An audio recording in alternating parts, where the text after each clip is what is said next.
Hey there and welcome. So, have you ever been staring at a page of text? I mean, a really dense page, and just felt that sinking feeling like there is no way I'm going to memorize all this? Well, guess what? Today, we're going to unlock a technique that's so powerful, it makes that whole challenge feel simple. Seriously.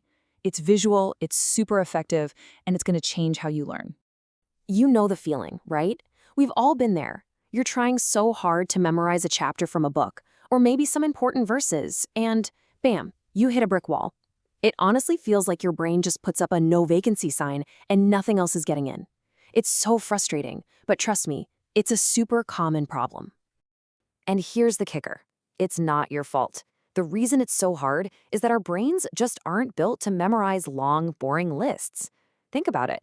When you read text line by line, it's just one fact after another with nothing connecting them.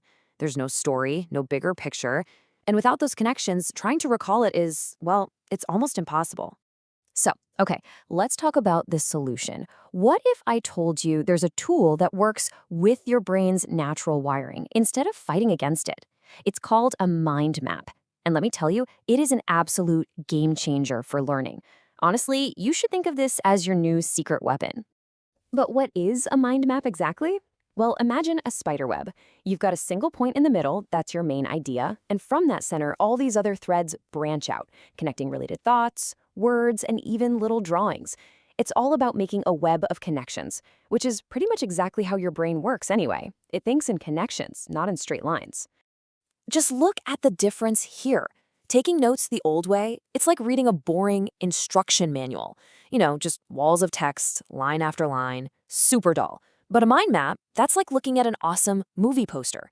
It's colorful, it's visual, you can instantly see who the main characters are and how they're connected. It tells you the whole story in one glance. So, which one do you think your brain is going to remember? And the reason this works is actually pretty cool. Your brain is a visual supercomputer.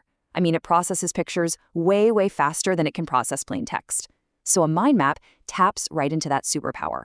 It takes all these abstract words and turns them into a picture, a structure you can actually see. It stops being a random list of facts and becomes a real story with a beginning, a middle, and an end. Okay, enough talk, right? Theory is great, but let's actually do this. Let's see how it works in the real world. And to really show you its power, we're going to take on a pretty complex and beautiful story, the story of the trials of Prophet Ibrahim from Surah Al-Baqarah. And hey, just remember, even though we're using this example, this technique works for anything. From history books to science articles, the principle is exactly the same. First things first, every single mind map needs a starting point, a central idea. For us, that's going to be the trials of Ibrahim. We're going to write that right in the middle. Think of this as the sun, and everything else we add is going to be a planet orbiting around it. It's our anchor. Okay, ready? Let's draw our very first branch, shooting out from the center. The whole story kicks off with a test. The text says that God tested Ibrahim with kalamatin, which means words or commands. This is the event that sets everything in motion, so it's got to be our first big, important branch.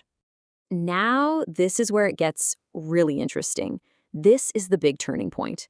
So Ibrahim is facing all these incredibly difficult tests.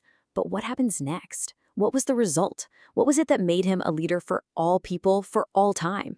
That's the key question, isn't it? And here is the answer. This is our second main branch. He did it. He fulfilled every single command without hesitation. And because he passed the test, God gave him this incredible reward. I will make you a leader, an imam for the people.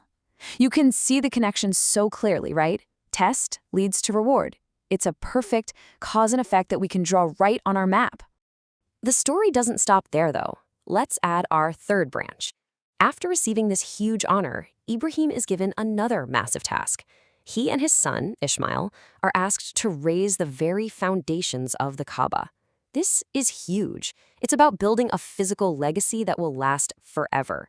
That definitely deserves its own branch on our map. And here's a beautiful little detail we can add coming off that third branch. As they were building, they were praying. Their first prayer was simple. Our Lord, please accept this from us. It just shows so much about their character, doesn't it? Their humility. So we'll just add that as a smaller note right there.